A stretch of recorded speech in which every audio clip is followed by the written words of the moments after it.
శ్రీరామ్. ఈరోజు అయోధ్యలో రామ మందిరం పూర్తిగా పనులన్నీ పూర్తి చేసుకోవడం జరిగింది. అలాగే ఈరోజు గుడి పైన కాషాయం జెండా ధ్వజాన్ని ఎగరేయడం జరుగుతుంది.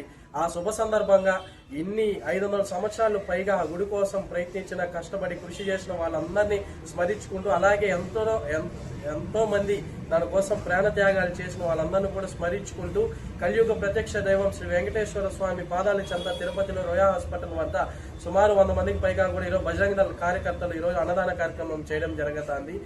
అందరికీ మరొకసారి జై శ్రీరామ్.